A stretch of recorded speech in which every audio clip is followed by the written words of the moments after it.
"She's pregnant, not dying," my mother snapped. "She'll manage. We've already rented out your apartment." I blinked. My wife stood beside me, belly round, face pale, hand gripping mine tighter by the second.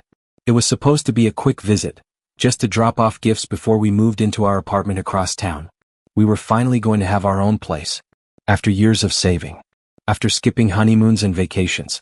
Now we were being told we didn't have a home anymore. "Your sister and her family are moving in," Mom continued casually, sipping tea. "Her husband just lost his job. The kids need stability. And we don't," I said quietly. Dad waved me off like I was a stubborn fly.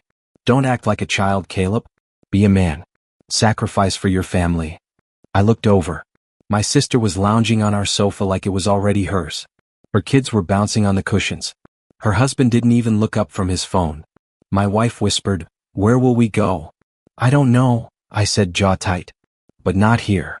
That night, we packed our things into the car and drove to a cheap motel across town. She cried herself to sleep. I sat in the dark and started to think. The next morning I called my mother. But she didn't answer. Not until someone knocked on her door, and everything began to shift. The knock came just after 10 a.m. I wasn't there. But I heard what happened, from the neighbor, from my cousin, and later, from the woman herself. My mother opened the door expecting a delivery. Instead, she found my wife's OB-GYN standing in the hallway.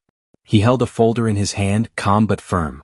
"Mrs. Monroe," he said, "I was informed your pregnant daughter-in-law was recently displaced from her living space due to a family decision. Given her high-risk condition and mental health status, I've documented it as a medical emergency." My mother froze. "She's staying in a motel," he continued, "without access to proper support, which can endanger both her and the baby." I didn't know," she stammered. He didn't let her finish. "There are legal implications, Mrs. Monroe. You're listed as the primary co-owner of that apartment unit." She tried to talk her way out of it, but it didn't matter. I'd filed the emergency documentation that morning, and this was just the beginning. By noon, I contacted a tenant rights attorney, someone I knew through a college friend. By 3 p.m., my mother called. I didn't pick up. By 6, my sister texted. "What the hell did you do? The lawyer came here." I just turned to my wife, who was napping peacefully on the motel bed, and whispered, "They wanted to treat you like furniture. I'm going to make sure they never forget this." My wife and I showed up at the apartment around 7 p.m. just to get her prenatal vitamins, a few documents, and her knitting kit. I didn't plan to say much. But my sister was already at the door, arms crossed, fake smiling like the villain in a bad high school play. "Oh," she smirked. "You brought her back? Thought you'd be smarter by now." Behind her, I saw my brother-in-law with his shirt off, lounging on my couch like he owned the place. His greasy hand clutched a soda can, next to a baby bottle that wasn't even ours. My mother came around the corner, mascara smudged from tears as if she were the one wronged. "This is a family home, Caleb," she said with forced calm. "It's already full." I didn't say a word. I just looked at my wife's tired face, the bruised strength in her eyes, and nodded once. She turned, walked back to the elevator, never looking back. That night, I finished the second call with the attorney. Turns out, I had 67% ownership of the property, the rest in my late father's name, now legally mine through probate. And by the time I filed the formal eviction notice, they hadn't even seen it coming. Because I let them enjoy one last quiet dinner, right before the storm arrived. The eviction notices were delivered by courier the next afternoon. I timed them perfectly, just after lunch, when I knew my mother would be watching her daytime drama, and my sister would be posting Instagram stories from my kitchen like it was hers. They opened the door expecting groceries. Instead, they got a uniformed man holding white envelopes with legal teeth. I didn't go. I stayed with my wife in a cheap motel near the medical center. Not ideal, but peaceful. She didn't ask what I'd done. She just reached over, laced her fingers with mine, and whispered, "Thank you for protecting us." But that night, just after 9 p.m., the storm began. My phone lit up with 10 missed calls from my mother. 3 voicemails from my sister, alternating between screaming and sobbing. My brother-in-law sent a text that simply said, "You're gonna regret this." I turned off my phone. Let them feel the panic I used to carry every time I came home. Because the knock I was waiting for wasn't theirs. It came 2 days later. The same elevator dinged. Same hallway. But this time when the knock came, it wasn't angry. It was polite. "Come." From someone who wasn't part of their mess, but had power over it.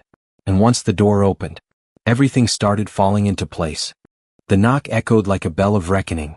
When my mother opened the door, expecting me, or perhaps more yelling from the building manager, she was greeted instead by a man in a charcoal gray suit. Briefcase. Name badge. Ma'am, my name is Peter Lang. I'm with the city's Housing Authority Oversight Division. I could hear her falter. What is this about? Routine inspection, he said, calm as still water.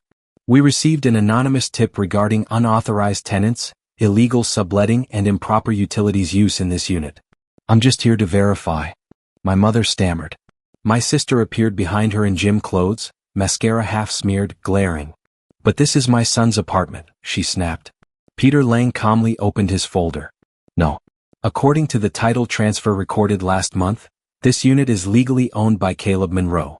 And according to these signed lease violations, you and your family are trespassing. Silence. Then shouting. You have no right. This is family property. You can't do this to us. Peter Lang didn't flinch. I can. And I am. He handed over a formal vacate notice, effective immediately. Failure to comply will result in legal action. You have 48 hours. I watched it all unfold from the lobby's security feed, sipping coffee with my wife, her hand resting over our son's heartbeat. And for the first time in years, I felt like a man in his own story. The eviction notice shattered whatever fake authority my mother thought she still held. But it wasn't over. That evening she called me, not to apologize, not to ask how my pregnant wife was doing, but to blame me. You embarrassed us. Your sister's crying. Your uncle says you're turning your back on your own blood. This isn't how family works, Caleb. I took a slow breath, staring out the window where my wife was watering the basil plant she'd nurtured from a seedling. Her belly curved gently beneath her sweater. Our future alive and real. This is how family works, I said. We protect the people we choose to love. And I chose her. You chose to humiliate her. You're punishing us. No. I'm just not protecting people who don't protect me. She fell silent. Then hissed, you'll regret this. I hung up. The next morning I received a voicemail from my sister. Tears. Screaming. You ruined everything. You've always been jealous. Mom says you're brainwashed. You'll come crawling back when she leaves you. I didn't respond. But I did open the mailbox. Inside was a crumpled card, childish scribbles and orange marker. Uncle Caleb is my hero. Love, Ava. My niece. Her daughter. Somewhere in that twisted house, one small light still burned. And I knew. The battle wasn't over yet. Not until I cut the cycle. 2 nights later, a locksmith came by. My wife had fallen asleep early, her feet swollen, a soft smile on her lips as she dreamt. I stood in the hallway with the locksmith, staring at the tiny safe I had hidden in the closet years ago. Inside, every receipt, every message, every recorded conversation, every lie they thought I forgot. You see, my family had a habit of rewriting history.